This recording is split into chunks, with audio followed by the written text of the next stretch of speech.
So did you always have this mindset of like being dialed in, go all in, grinding, or did you have any other influences that pushed you forward?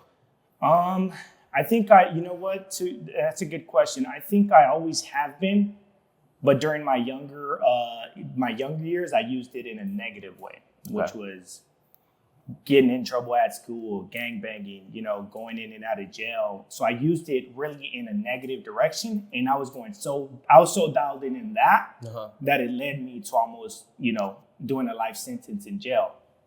So to answer your question,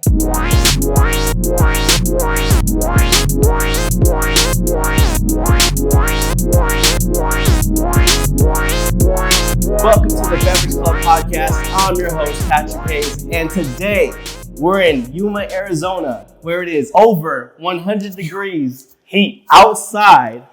And I'll pull up the weather app right now so you can see exactly how hot it is. But today we're in the Yuma Tile and Design showroom, and we're with your tile design guy, Daniel Becerra. Yes, sir. Appreciate you having me, Patrick. Full circle moment here. Yes, sir. Old colleagues from Q Health, Mm-hmm. manufacturing. Man, from working inside cells to manufacturing COVID tests during the peak season of COVID. Yep. We're on some coolers now. Yes, sir. Yes, sir. Oh man. And going from COVID, from Q Health, Health. I remember when I first met you, you were just like super like fast, bro. Like you were fast, you were motivated, you just kept moving around. Like anytime someone needed your help, you were there. And I'm like, damn, dude, this guy fucking moves. And when we met, through conversations, like, hey, what do you do when you're not doing this? Mm-hmm. And I was like, oh, I do video. You're like, bro, I kind of have, this tile business, you know? And we were working the weekends at the time. So literally we work Friday, Saturday, Sunday. And then during Monday through Thursday, you're doing tile. Mm-hmm. And while we were working at Q, you were still unsure about it. You kept making it seem like it's like a side hustle versus now it's like business, bro. Dude, we're all in. Dude, all in. Yeah, to be absolutely transparent, at that time, that was my bread and butter. Mm-hmm. South Suns. The Q Health thing came on kind of after the fact as an opportunity that presented itself for my brother, actually. So, I never had any experience in the manufacturing industry. Fun fact is, I never even stepped into any sort of manufacturing. It was like, hey, bro, I think I can get you in. Mm-hmm. You have a mouthpiece, you can talk pretty good. And he was like, they're paying this amount. I was like, and it's graveyard shift and it's this amount of hours. I was like, bro, sign me up. During those times, I was really I'm still going hard. Yeah. But during that time, I was going a little extra hard because I was trying to buy my first house. And so I was like, yeah, this is a great opportunity. Let me jump on it. And so I, beefed up a resume. Yeah. I had X amount of experience in the manufacturing industry, mm-hmm. supposedly. And honestly, I didn't.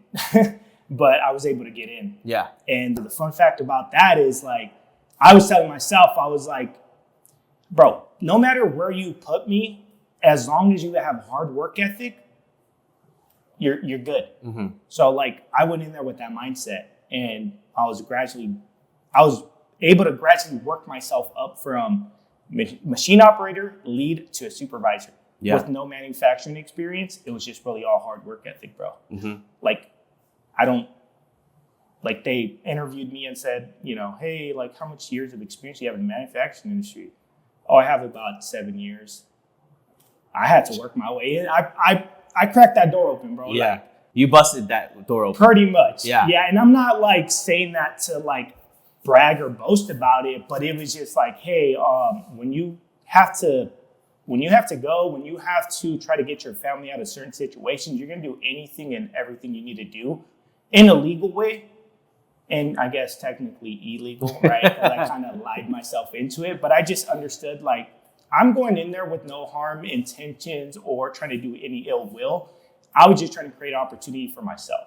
Right. And I did that by, hard work ethic. 100%. Yeah. Yeah. No, that's definitely one of the major things that I saw from you. Yeah. When I came in, you know, and I was there at the phase where you just became a lead, right? So you just becoming a lead, and then literally jumping from one side to the other. Yeah. Danny, bro. And then you just one side to the other, just flipping through. I was having fun with it, bro. Like it's cool because I think that's just my personality where I'm just going from like A to Z and I'm like boom, boom, boom, boom.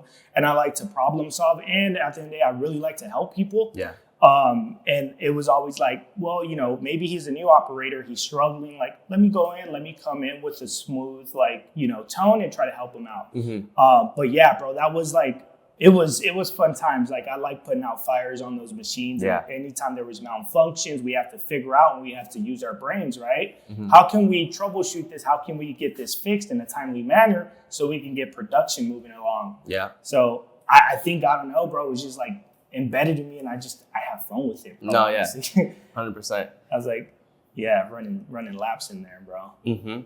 Yeah. And going from lead to supervisor, and still working Southlands. Yeah. Dude, it literally blew my mind, especially then you were also you started building up the momentum in social media and putting tile on the map. Yeah. You know? So I remember we had a conversation where you were talking to me about like different types of like industries, I guess, not industries, but like, you could either go residential or commercial, you know? Correct. And then I think you started diving into more commercial projects. And then that's when things started picking up. You were still working at Q, still working like literally 7 days a week. I was like, this guy does not stop. And then inevitably there was that moment in time where you're like, I have to quit Q. Yeah. Right. So like, take me into that mindset. Like when you thought, this is the right time. I have to leave. Yeah. Yeah. So, no, I mean, yeah, to jump back on that, during that time, I think I was toggling between residential and commercial. And, you know, I decided like there was some good motion. The thing about construction industry, it comes in waves, right? And, you know, running a business or anything, you know, in the entrepreneur path, like you're going to have to be able to like go through those waves, you know, and just build up that resilience. But yeah, during that time, like I said, I was using Q Health as a way to, honestly, I learned a lot there for the construction industry and how to run a business because it's a lot of SOPs, work instructions, so a lot of processes.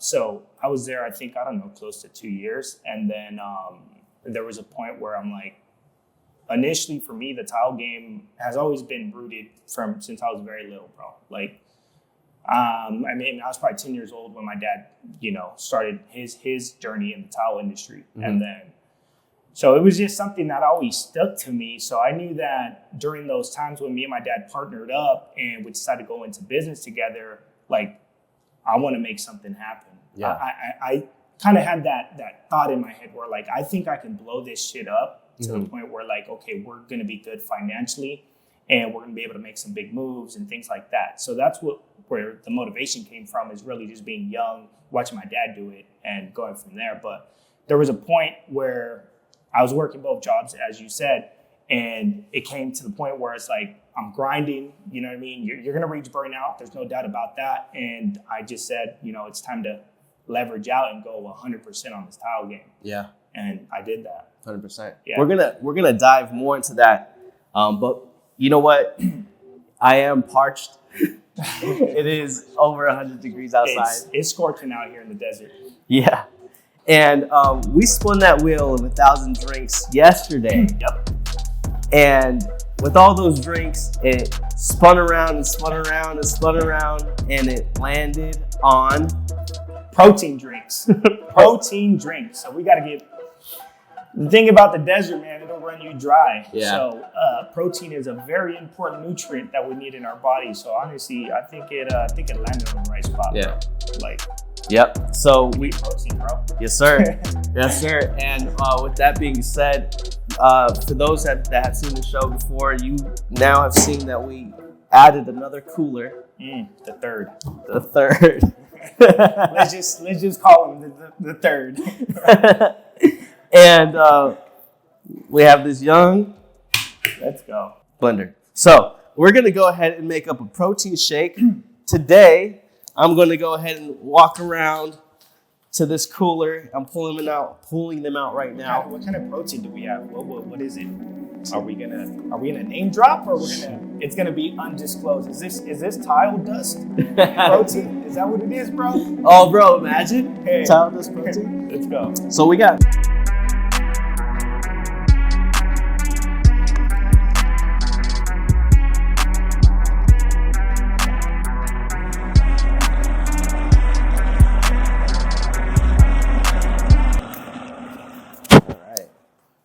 Swing on you. Yeah, hey, no, do you think? Nah, brother, watching.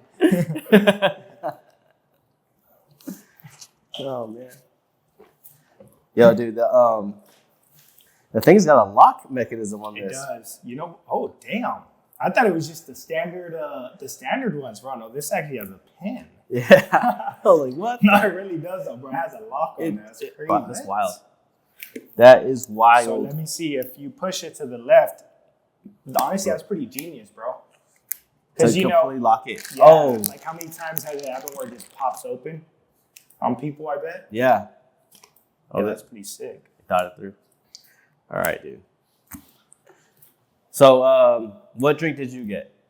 So I got the chocolate, and I added some ice and half a banana. Perfect. I kept it simple, bro. I didn't get all fancy like you did, bro. Yeah. I had to add the banana, the oatmeal. Yep. Dang, what else did I get? You did. What'd you do? Banana, oatmeal, vanilla, and honey, bro. You put And then I forgot the ice, but then added the ice. I forgot the ice and then added it. But yeah, man. Cheers. Cheers. Yes, sir. Let's get this protein in.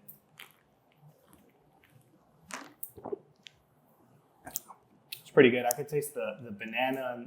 It's pretty good. Oh yeah, I got everything in here. Honestly, yeah, that's probably my first meal of the day. To be honest. Oh really? No. When you start work today? So I hit the alarm at like 4:45. Yeah. Is that typical? It's regular? I try to.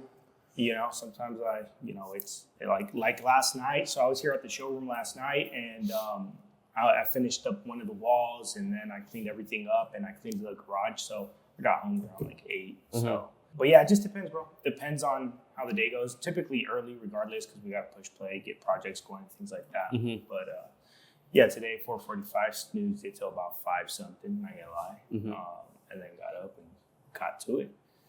The day started off with what did I do? I came straight to the shop in the morning. Mm-hmm. We loaded up one of my guys' trucks with all the material and tools that we needed, and then went to go set them up at the backsplash.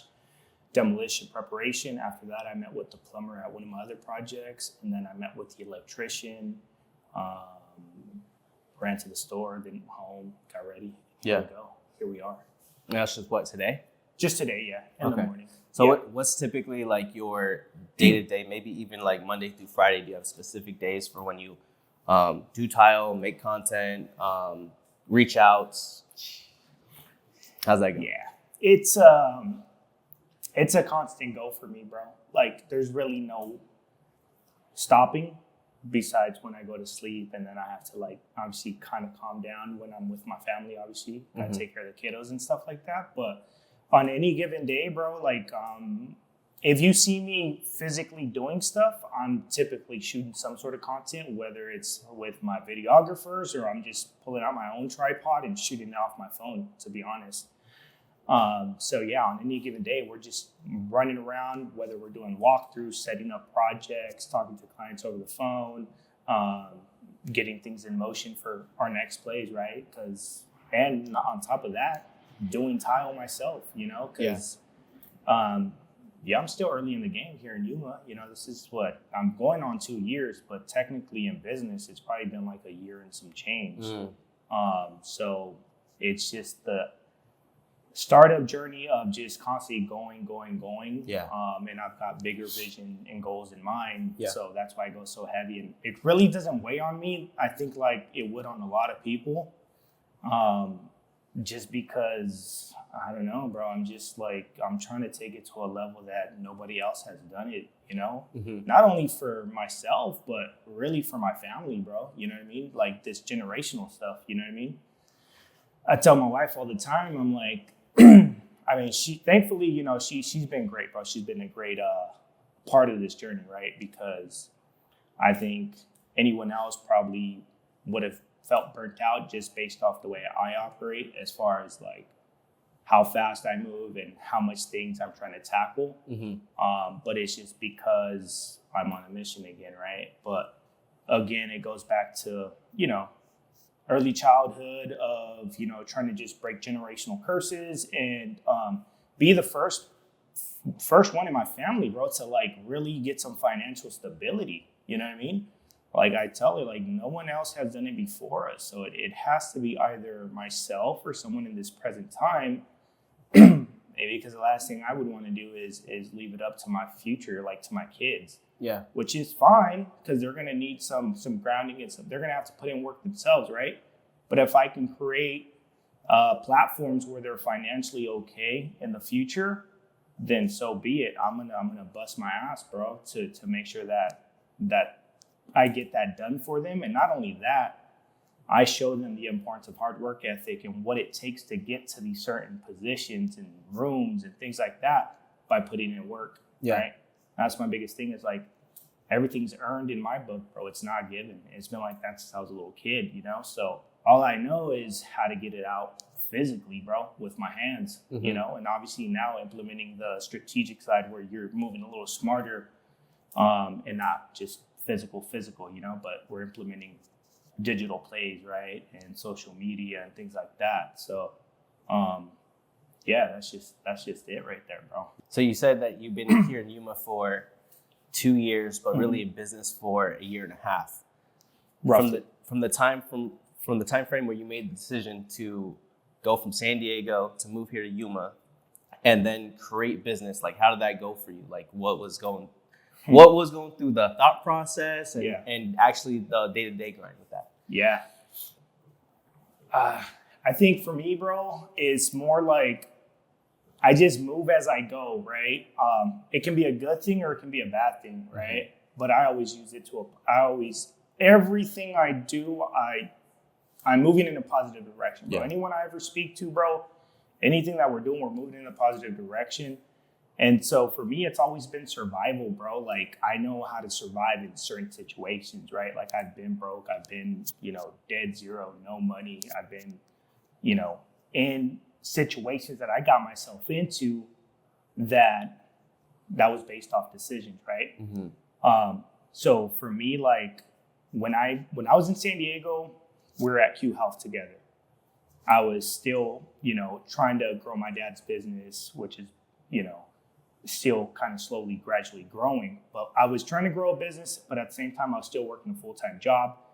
My goal during those times was to get my family in a house, right? To purchase my first house, coming from where I come from, being the first individual to do it was a goal of mine, you know, and I set my eyes on it and I had it locked in, bro. Like I'm going to bust my ass. I'm going to work my ass off and I'm going to make sure we have enough funds and revenue to purchase our first house. So we did that.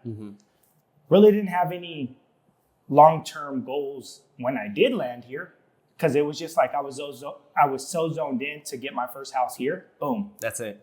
I was so dialed in. Now I'm on my other goal. This is my other goal right now, bro. And you can see how heavy and hard I'm going in, bro, for this towel game. Yeah. So it's like one goal at a time. But when I set these goals, it's like I'm locked in, bro. Like I'm militant with it, bro. Like no one is going to stop me from doing what I have to do. Yeah. And this is, again, in a positive direction, and is to elevate and to go into these other playing fields so that my family can be financially okay. Yeah. You know what I mean? Yeah. So it's always moving in that direction. So yeah, bro, it's like 2 jobs in San Diego, running a business, trying to, you know, create more business, and then having enough revenue to buy my first house. Bought my first house here in Yuma. It's just us. We don't really have anyone out here. And I just saw another opportunity out here where I'm like, I see some of the details in the tile work in some of these houses, and I'm like, yeah, I can can do a lot better than this. And I can add something that nobody around here is doing. You know what I mean? Yeah. Which is the professionalism, the quality, the consistency.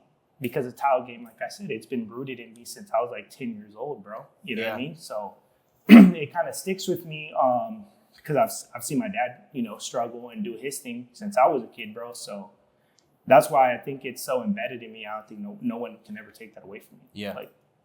Like I'm locked in. Like, put me on the field. Mm-hmm. Let's go head to head and let's see who has harder work ethic. Right. Like that's how dialed in we are. Yeah. So did you always have this mindset of like being dialed in, go all in, grinding, or did you have any other influences that pushed you forward? I think that's a good question. I think I always have been, but during my younger years, I used it in a negative way, which was getting in trouble at school, gang banging, going in and out of jail. So I used it really in a negative direction, and I was so dialed in that that it led me to almost, doing a life sentence in jail. So to answer your question, I think I've always been down. I think it was just a gift that I was born with, thanks to my dad and my mom. Yeah. You know what I mean? And where I come from, it's just survival of the fittest. Mm-hmm. And it's just or my early years, I use it in a negative way because I didn't really have no guidance. I really didn't know how to operate. I didn't know what type of questions to ask. I didn't have those type of positive role models around me. It wasn't until I talk about this in some of my social media stuff, and I've done other podcasts where it's it wasn't until I caught a case at 16 years old that was severe enough to say, hey, Daniel Becerra, you just got a case. You're 16 years old. You're being charged as an adult. You can possibly spend the rest of your life in prison if you don't beat this case. And so, I was incarcerated from 16 to 19 years old. I went to trial. I got acquitted on all my charges, got found out guilty. After that, it was game over, bro. It was a complete 360 change for me mentally. Yeah. And I just started moving in the positive direction. Mm-hmm. So I used that as a learning curve, and I was yeah. I would tell myself when I was incarcerated, I was if there's ever a time that I do come home, it's game over. I'm gonna be if I get a second chance, bro, it's crazy because I get a little teary-eyed, bro, because it's kind of damn, my bad, bro. No, you're good. Shit.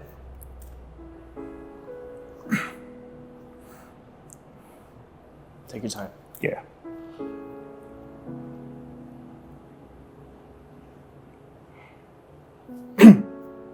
My bad, bro. No, you're good. You're good, dude. Yeah, bro, it's just real life. You know what I mean? Mm-hmm.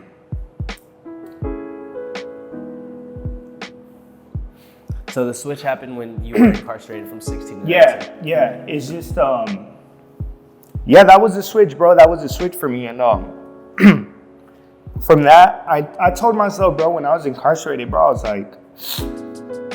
if I ever get a second chance at life, bro, I'm gonna do it in a positive way. You know what I mean? Yeah. Because at that point, I understood that it was just a repetitive cycle, bro. And not only was it a repetitive cycle, bro, but when you're incarcerated, bro, in Southern California, and you're involved in these politics and street gangs and things like that, if you have a right mind, if you're pretty savvy and you know right from wrong, you start to understand what is it that I'm really doing it for, and why am I gangbanging? Because a lot of people don't know this, more so on the civilian standpoint. In the hood, and when I talk to homies from my area, it's second nature, right? But if you're ever involved in gangs in San Diego, or Southern California in general, when you get incarceration as an adult, you're segregated. So you're either with the Southern Hispanics, you're with the Mexicans in general, you're with the whites, you're with the blacks, and you're with the others. Mm-hmm. So in the streets, you're gangbanging against different neighborhoods. But when you're incarcerated, you're together as a group. I started seeing that because I turned 18 years old in in juvenile hall, and then that day I was shipped off to the county jail. Mm-hmm. So I spent some time in the county jail, and I started understanding the politics and the way the gang structure and the gang world works. And to me, it was like I'm about to lose my life at 16 years old, spend the rest of my life in jail, but yet I'm a cellie with maybe a rival gang member. Does that make sense? No. What are we doing this for? What are we doing this for? You know what I mean? And then on top of that, just the way the system works, bro, it's pointless, honestly. Like, there's no return on investment. So I don't know, bro. I don't know. The way it worked out, like, it's just like a light bulb went off in my head. Mm-hmm. You know what I mean? Like, it just went off in my head, and I knew that there was something better out there. There was something better out there, and I knew that I wanted something better, bro. Like, I knew there was more to life. Yeah. You know what I mean? And so I really started going heavy, bro. When I beat my case, I came home. You know, I even did a vocational college, and I spoke about this before, where I did the medical assistant program for about a year or so. And then I entered the medical field for about 8 years. Mm-hmm. And that's really where I picked up a lot of the vocabulary, how to conduct myself as a professional, how to be a good person with good morals and move in a positive way and be able to have these normal conversations, right? Because before, you know, I came home, like, my conversations were butchered, right? Like, it's coming from where I come from, you know, Southeast San Diego, it's more like it's slang talk. You know what I mean? And don't get me wrong, like, I can still have those conversations, but it's really not going to get me anywhere. Yeah. When I get in these rooms now, I'm able to articulate and use my words and use my dialogue in a whole nother way, where I can elevate in a positive way, in a financial way, and create bigger opportunities. Mm-hmm. So being around, you know, medical professionals, you know, surgeons, things like that, that really, like, changed a lot for me, bro. And I was able to use that and implement it in my day-to-day operations. So again, yeah, bro, like, when I talk about things like that, like I said, it's just real life, bro. And mm-hmm.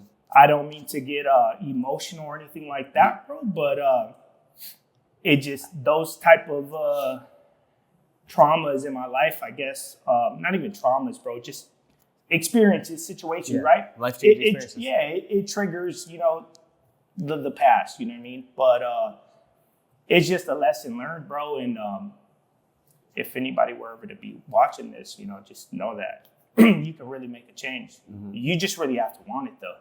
Like, you really have to want it, bro. Like, when I say I'm locked in, like, I'm locked in, bro. Yeah. Like I told you, like, before, when I was young, I would use it in a negative way.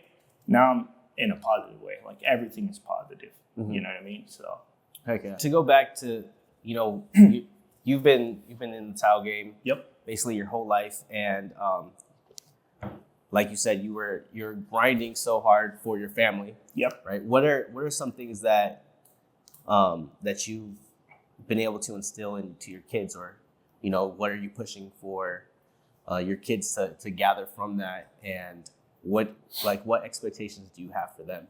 Yeah, so I really instill a lot of the hard work ethic into them, because I understand firsthand how important it is, bro. Like, just like I said, I'm working with my dad since I was 10, and understanding the hard work ethic of watching my dad bust his ass and coming home late, still having to cook dinner for his kids and things like that, bro. So that really stuck with me, bro. And, you know, hard work ethic is very important. And I do voice it a lot to my boys. My boys are the oldest, and let them know that nothing is given, everything is earned, bro. And understanding how to conduct yourself and what type of words to use and just moving in a positive direction at the end of the day. Like, it's awesome to know that, like, they really don't even know the old Daniel. You know what I mean?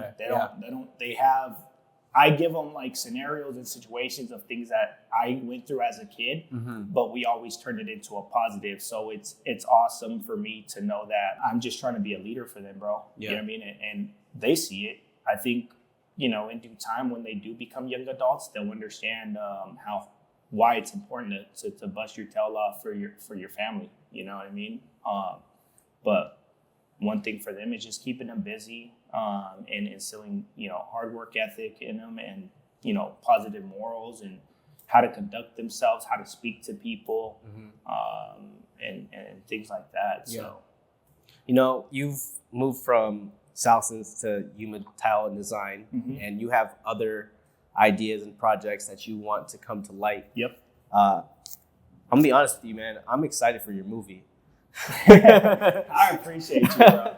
I appreciate you. You know what I mean? Yeah, I mean, hey, you never know, bro. Like, there's still a mountain to climb. You know what I mean? There's still a mountain to climb, but I think anything's possible, bro. Like, I truly think that. Like, it just takes putting in the work.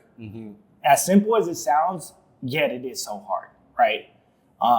The behind the scenes things that a lot of people don't see, right? The struggle, you know, the ups and downs with the business, the uncertainty of whether are we going to make it or not, you know what I mean?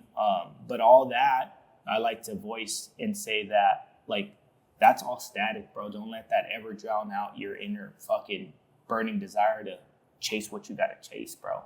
I tell that to everybody, bro. I just try to simplify it because it gets chaotic, bro. We're in the real world. There's so much going on. But to me, it's more so simplifying it and don't ever let the static drown you out.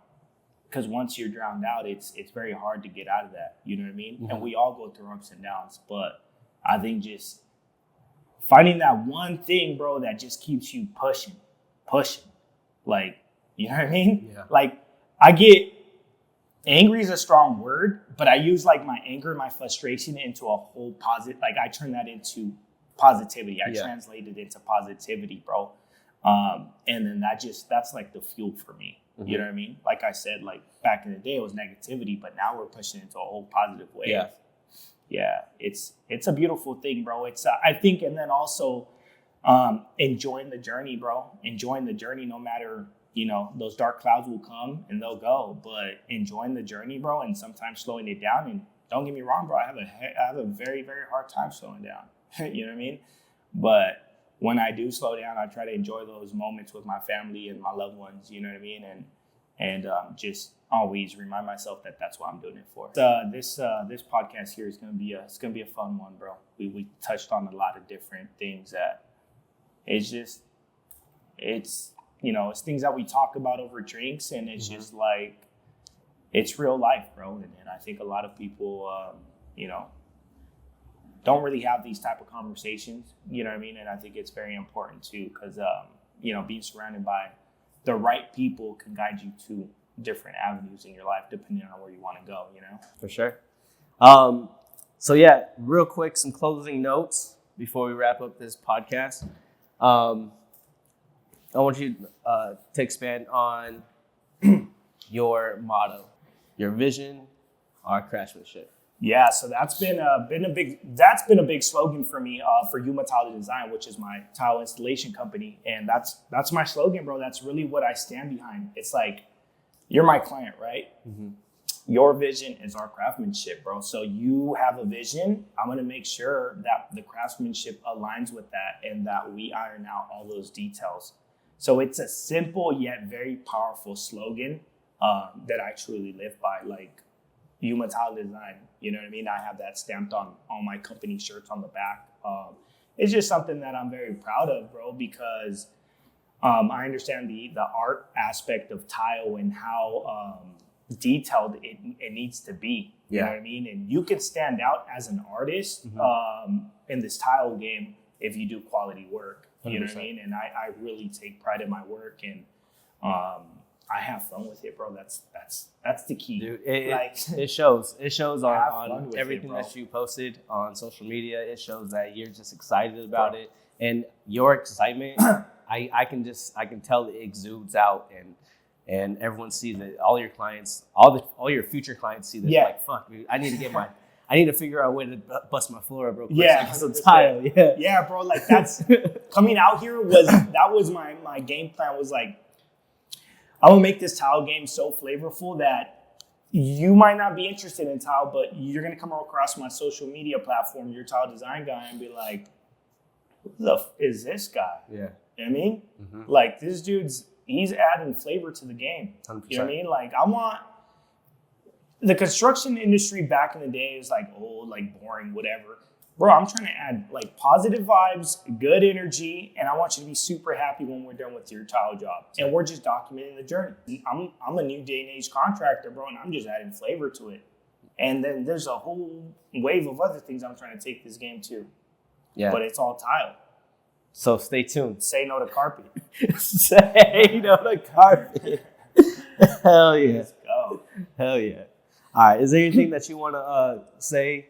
Any plugs that you want to put out? Just a quick outro. Like, first and foremost, bro, like full circle moment, you know, 1-to-1. Like, I appreciate you reaching out to me and saying, hey, bro, you're down to get on my podcast? 100%. Like, obviously, we've known each other since Q Health. And I was just, you know, a machine operator, lead, and then moved up, right? But even the dialogue that we had, you know, in the manufacturing industry was always A1, you know? Mm-hmm. So it's just cool, bro. It's cool that, like, full circle moment. Now we're doing a podcast together. It's like, bro, like, again, like, you just never know where this journey can lead you, right? Like, the book's written out, bro. Just keep moving in a positive way. Yeah. And let's keep pushing. But first and foremost, bro, appreciate you. Appreciate bringing the wife out, the baby out. And I'm looking forward to the next one, number 2. Hey. I don't think we gave the audience enough breakdown, but there's only so much we can crunch down in one podcast. I know. Just so everyone knows, before we even had this podcast, you were at another site. Yes. You were at like, dude, like I shit you not, it's nonstop. You can see his Instagram, like literally, it's nonstop. So yeah, bro. To end it on that, it's like, bro, I tell everybody, like, you have to be your biggest promoter, bro. Like, no one else is gonna do it for you, bro. Like me, I'm my biggest fan, 100% hands down, bro. Like, if I can't wait on somebody to do something for me, bro. Mm-hmm. So that's why I have to get out of my shell and like, okay, well, hey, let me go on Canva real quick. Let me see how my mind can work and articulate some things so I can broadcast and keep promoting myself. Yeah. But bro, I am my biggest promoter. I do have videographers, hands down to Chris Druick, Brian, all the guys over there. Mm-hmm. But we don't shoot every single day. So the times that we aren't shooting, I have to be creative and I have to be like, okay, well, I'm popping out my phone on my tripod. Yeah. Okay, well, I'm going to beef up this old content and add maybe some overlay to it and go on Canva and do this, do that, do this. Bro, like, you have to be your biggest pusher. Nobody's going to promote you as much as you're going to promote yourself. Remember that. 100%. Yeah. Yo. Stay tuned, guys. Bringing all the notes. Go. Yeah. we're dropping bars today. Bro. Hey, yeah, we'll be dialed in on episode 2 or season 2. Season 2. And yeah, man. Just so plug in where people go find you, your social medias, all that stuff. Yeah, so I go by Your Tile Design Guy. So you can primarily find me on Instagram, but I'm also on TikTok, YouTube, pretty much any social media platform. But my biggest one is Instagram, and I go very, very heavy on that. So if you guys are looking for some tile content on inspos regarding, you know, bathroom remodels, anything tile related, I'm that guy. That's right. Your Tile Design Guy. That's your boy, Daniel Becerra. Appreciate This is the Beverage Club Podcast. Remember, every day we drink responsibly. Let's go.